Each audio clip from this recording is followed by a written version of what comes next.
सहनाववतु सहनो भुनक्तु सह वीर्यं करवावहै तेजस्विनावधीतमस्तु मा विद्विषावहै। ओम शांति शांति शांति। उपनिषद सार की इस कक्षा में आप सभी सुधी साधकों का, दर्शकों का, श्रोताओं का हृदय की गहराइयों से हार्दिक स्वागत है, अभिनंदन है। उपनिषद जो वेदांत कहलाते हैं और वेदों का जो अंतिम ज्ञान, बिल्कुल आत्मसात करने वाला ज्ञान, आत्मोत्कर्ष के लिए इस संपूर्ण संसार का जो ज्ञान कराता है, इस ज्ञान को हम अपने जीवन का अंग बना लें तो जीवन हमारा धन्य हो जाएगा। हम मांडूक्य उपनिषद का स्वाध्याय कर रहे हैं और पिछली कक्षा में हमने चर्चा की थी चौथे श्लोक का, चौथे इस उपदेश का हम स्वाध्याय करेंगे आज। स्वप्न स्थानो अंतः प्रज्ञः सप्तांगा एकोनविंशति मुखः प्राविविक्त भुक्तैजसो द्वितीयः पादः। ये बात कही थी, पहले पाद की चर्चा विस्तार से की है। द्वितीय पाद जो चतुष्पाद ये बात चल रही थी, तो उसमें द्वितीय पाद की बात है कि आत्मा अर्थात जीव आत्मा तथा ब्रह्म का जो द्वितीय पाद, द्वितीय स्थान वह है जिसे हम शरीर तथा प्रकृति की स्व अवस्था कहते हैं।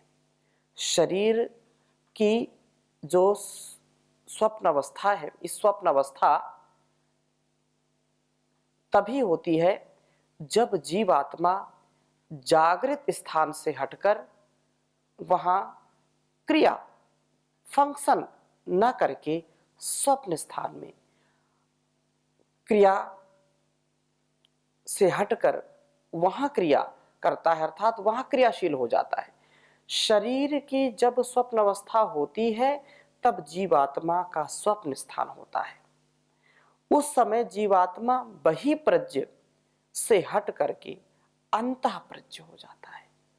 बाहर से उसका ध्यान हट करके अंदर की तरफ चला जाता है।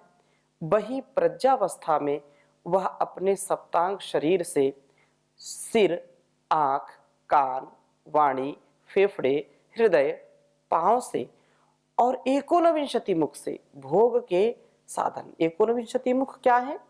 जो 5 ज्ञानेंद्रियां, 5 कर्मेंद्रियां, 5 प्राण और अंतःकरण चतुष्टय, ये 19 मुख हैं।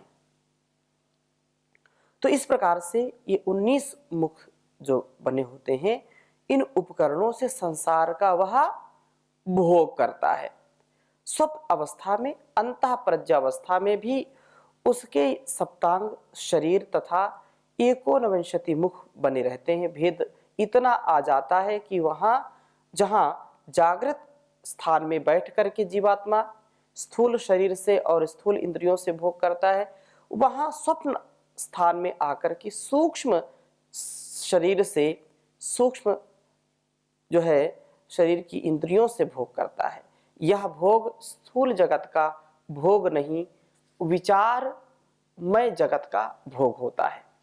विवेक के जागृत होने पर, या ये कहें कि विवेक के जगत का, इसलिए इस स्थान में आत्मा स्थूल भूख न होकर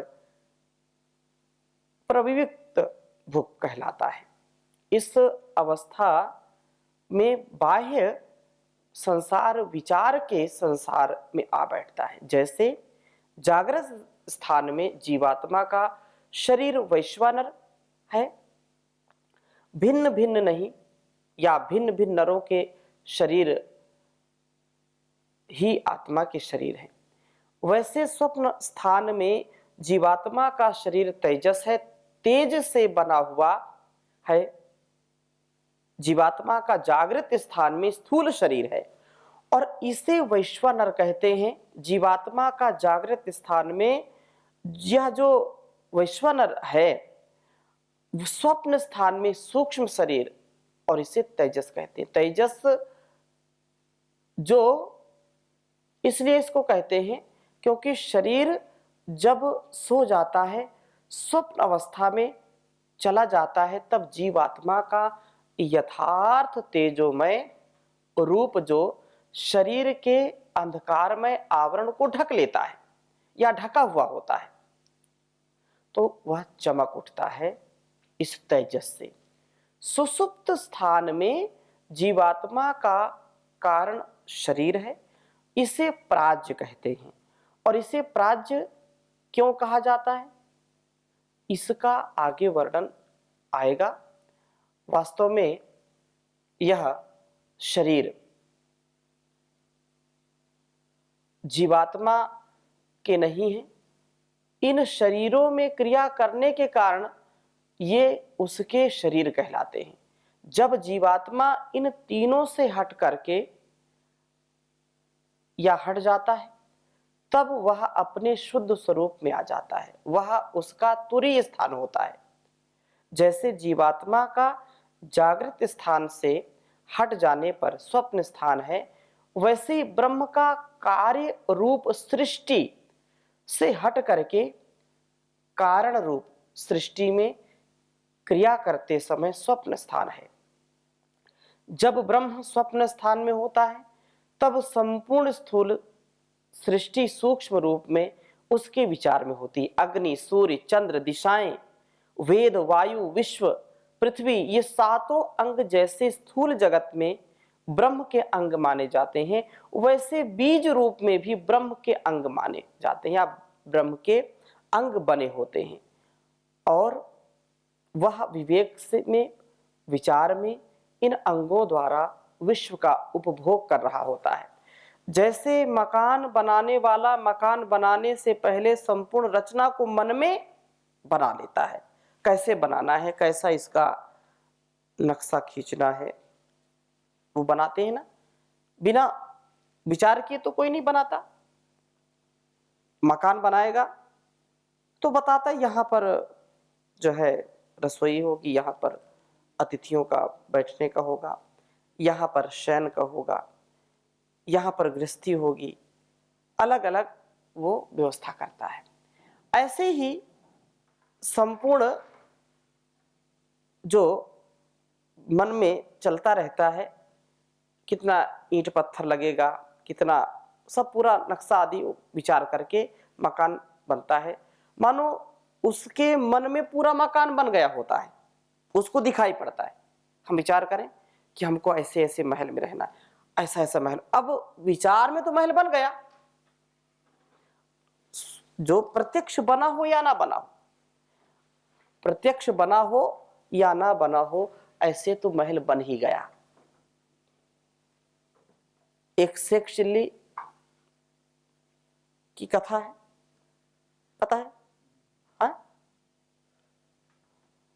वो शेख चिल्ली कुछ काम नहीं करता, ऐसे सारा दिन बैठा रहता था। तो उसकी माँ बार बार उसको डांटती, कुछ कर लिया करो, कुछ कर लिया करो, अब तुम बड़े हो गए हो, तुम्हारी शादी करनी है, बच्चे जो होंगे, और ये सारा जो है घर कैसे चलेगा। शेख चिल्ली करता नहीं था। तो एक दिन एक सेठ जो घृत लेने के लिए, तो वहाँ अब घड़े में ले लिया, अब उसको ले कैसे जाए। तो किसी ने पूछा कि जो है ये मुझको वहां तक ले जाना, कोई व्यक्ति है जो इसको लेके वहां पहुंचा दे, उसको पैसे दे देंगे। एक व्यक्ति ने कहा वहां वो बैठा रहता है शेख चिल्ली, उसको ले सकते हैं। वो आ गए, तो जब उससे कहा तो आनाकानी किया। फिर माँ ने उसको फटकारा कि जब वो आए हैं पैसे मिलेंगे तुझको, ऐसे थोड़े। तो तैयार हो गया। अब तैयार हो गया, बोले कितने दोगे, बोले 8 अन्नी देंगे, 8 आना। कितने देंगे? 8 आना देंगे। पहले के जमाने में बहुत जो है 8 आना बहुत होता था।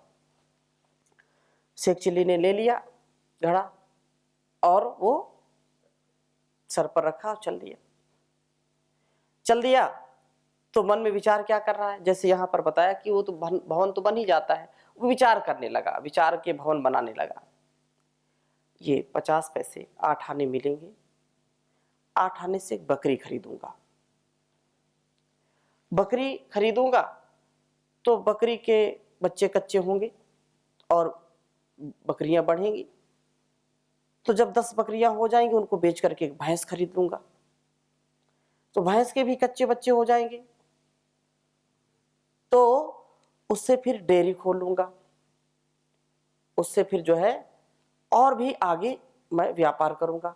जब मेरे पास डेयरी हो जाएगी तो पूरे गांव को मैं दूध और घी जो है बेचूंगा, पूरे क्षेत्र को बेचूंगा, उससे बहुत पैसे हो जाएंगे, बहुत पैसे हो जाएंगे। तो फिर मैं शादी करूंगा, मैं शादी करूंगा, ठीक है, बढ़िया मकान बनाऊंगा, ऐसा बनाऊंगा ऐसा बनाऊंगा, सबके लिए अलग अलग कमरे बनेंगे, माता जी के लिए अलग बनेगा, बच्चों के लिए अलग बनेगा। तो शादी करूंगा, शादी करूंगा और पैसे आ जाएंगे, 2 शादी कर लूंगा, हाँ, उनके बच्चे कच्चे होंगे, हाँ, और एक का नाम प्यारी रखूंगा, एक का बेप्यारी रखूंगा नाम, एक पत्नी का नाम क्या रखूंगा, प्यारी, और दूसरी का बेप्यारी रखूंगा नाम। और जब प्यारी के बच्चे आएंगे मेरे पास, बच्चे कच्चे होंगे, उसके बच्चे आएंगे तो उनको मैं दुलार करूंगा, प्रेम करूंगा। और जब बेप्यारी के बच्चे आएंगे और मेरे जो है मेरे से दुलार करेंगे तो उनको मैं झिड़क दूंगा। और जैसे उसने ऐसे किया और पूरा वो जो घृत था वो सब गिर गया, मटका फूट गया।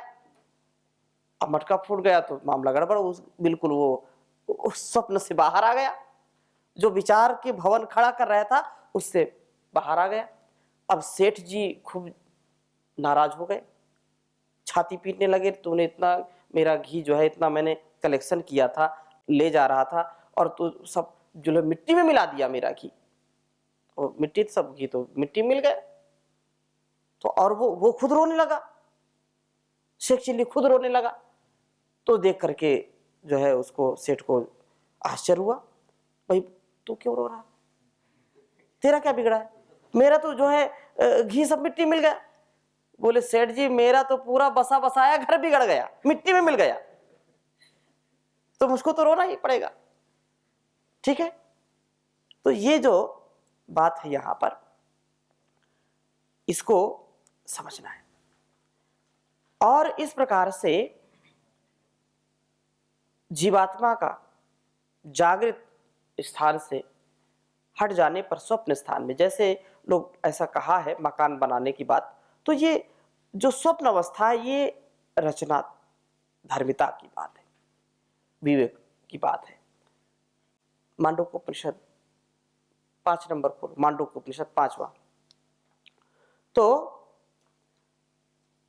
इस प्रकार से अपने विचार में, विवेक में बिना विश्व की रचना किए विश्व रचना आनंद में जो है होता, भोग लेता वो, इसलिए उसे यह भी जीवात्मा की तरह प्रविवक्त भोग अर्थात विचार या विवेक में जिसने भोग लिया है, यह कहा है। स्वप्न स्थान में जीवात्मा की तरह ब्रह्म का शरीर तेजस है, तेज से बना है, इसी को वेद में हिरण्यगर्भ कहा है। सृष्टि के प्रारंभ में जब वह कार्यावस्था में सृष्टि नहीं आई थी, साम्य अवस्था में तो आगे चल पड़ी थी, परंतु अभी कारण अवस्था में थी। उस समय सबसे प्रथम हिरण्यगर्भ उत्पन्न हुआ। हिरण्यगर्भ संवर्तताग्रे भूतस्य जातः पतिरेकासीत बोलते हैं ना। तो इस कारण अवस्था में सृष्टि का जो रूप जो है वह हिरण्यगर्भ कहा गया। यह हिरण्यगर्भ तेजोमय पिंड था, इसी का नाम महत अहंकार पंच तन्मात्रा है। यही ब्रह्म का स्वप्न अवस्था का तेजस शरीर था। स्वप्न स्थान के इस अंतः प्रज्ञ तेजस प्रविविक्त भुक सप्तांग 19 मुख ब्रह्म का बखान करके द्वितीय पाद का यह बखान हुआ।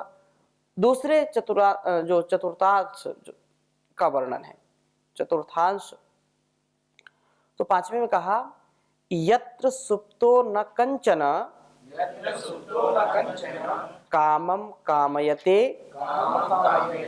न कंचन स्वप्नम पश्यति तत् सुसुप्तम सुषुप्त स्थान एकीभूतः प्रज्ञानघन एवानंदमयो ह्यानंदभुक् चेतो मुखः प्राज्ञस्तृतीयः पादः। बहुत सुंदर बात कही है कि आत्मा अर्थात जीवात्मा तथा ब्रह्म का यह द्वितीय पाद तृतीय स्थान वह है जिसे हम शरीर तथा प्रकृति की सुसुप्त अवस्था कहते हैं। शरीर की सुसुप्त अवस्था तभी होती है जब जीवात्मा जगत जो जागृत स्थान से हटकर वहां क्रिया न करके सुसुप्त स्थान में क्रियाशील हो जाता है। शरीर की जब सुसुप्त अवस्था होती है तब जीवात्मा का सुसुप्त स्थान होता है। उस सोई हुई अवस्था में शरीर किसी प्रकार की कामना नहीं करता, किसी प्रकार का स्वप्न नहीं देखता। उपनिषदकार ने शरीर की उस अवस्था को प्राज्ञ अवस्था कहा है और प्राज्ञ का अर्थ है प्रअज्ञ अर्थात अत्यंत अज्ञान की अवस्था। प्राज्ञ ये बात है। प्राज्ञ के दो, एक जो सब कुछ जानता है प्राज्ञ कहलाता है और जो बिल्कुल नहीं जानता सुसुप्त अवस्था में सोए रहते हैं, पूरा कोई उसमें ज्ञान नहीं होता है। स्वप्न अवस्था में हम भोगते रहते हैं, जैसे अभी हमने कहानी सुनाई वैसे, और ऐसा होता है। स्वप्न भी देखते हैं, बिल्कुल लगता है सत्य है, और जैसे नींद खुली कुछ नहीं। ठीक है, हाँ। तो इस प्रकार से सुसुप्त अवस्था में शरीर जड़ हो जाता है, अत्यंत अज्ञान अवस्था में होता है। शरीर और जीवात्मा का संबंध होता हुआ भी एक प्रकार से टूट जाता है। शरीर में जितनी चेतना है, ज्ञान है, वह जीवात्मा के कारण है। अतः सुसुप्त अवस्था में जब शरीर से संबंध तोड़ करके जीवात्मा अपनी शक्ति को बाहर बखेरने के लिए स्थान में अपने अंदर खींच लेता है, अपनी शक्तियों को की भूत कर लेता है, शरीर के मानो अलग जो है उससे अलग सा कर लेता है, तब जीवात्मा तो प्रज्ञान घन अर्थात ज्ञान को घन अवस्था में जो है आ पहुंचता है, उसकी ज्ञान की घन अवस्था में आ पहुंचता है, और शरीर प्राज्ञ अर्थात अत्यंत अज्ञान की अवस्था में आ पहुंचता है। जागृत अवस्था में शरीर को वैश्वानर कहा जाता है, स्वप्न अवस्था में तेजस और सुसुप्त अवस्था में प्राज्ञ कहा जाता है। शरीर के जो है विपरीत जीवात्मा का यथार्थ रूप तो प्रज्ञ अर्थात विशेष रूप से ज्ञान वाला है, वह ज्ञान रूप है, चेतना रूप है। स्थित प्रज्ञ कहा है ना भगवत गीता में, हाँ, स्थित प्रज्ञ से का भाषा, तो स्थित प्रज्ञ और ये प्राज्ञ। ठीक है, तो इस प्रकार से उस समय जीवात्मा का अंतः प्रज्ञ जो बहिप्रज्ञ कहलाता है और शरीर की अवस्था में अंदर भ्रमण करती है। अतः उस समय जीवात्मा अंतः प्रज्ञा वाला हो जाता है। शरीर की सुसुप्त अवस्था में प्रज्ञा एकीभूत हो जाती है, घनीभूत हो जाती है, अतः उस समय जीवात्मा प्रज्ञान घन कहलाता है। जागृत स्थान में बैठे हुए जीवात्मा के भोग के साधन सप्तांग और एकोनविंशति मुख थे। स्वप्न स्थान में भी जीवात्मा इन्हीं अंगों को मुखों से संस्कारों के रूप में वह भोग करता हुआ रहता है, परंतु सुसुप्त स्थान में आकर तो उसके संस्कार शांत हो जाते हैं। उस समय जीवात्मा के भोग का साधन अपनी चेतना मात्र रह जाती है। अतः सुसुप्त स्थान में आने पर जीवात्मा को चेतो मुख अर्थात चेतना ही जिसके भोग के साधन है और कोई अंग नहीं, ऐसा कहा जाता है। सुषुप्त अवस्था में शरीर तो जान रहित हो जाता है, परंतु जीवात्मा सुषुप्त स्थान में आकर अपने रूप में समा जाता है, ज्ञान रूप हो जाता है, जो आनंदमय हो जाता है, आनंद का ही उपभोग करता है। अतः उस समय जीवात्मा को आनंद भोग कहते हैं। तभी सुषुप्त अवस्था से निकल करके वह मनुष्य कहता है बड़े आनंद से सोया।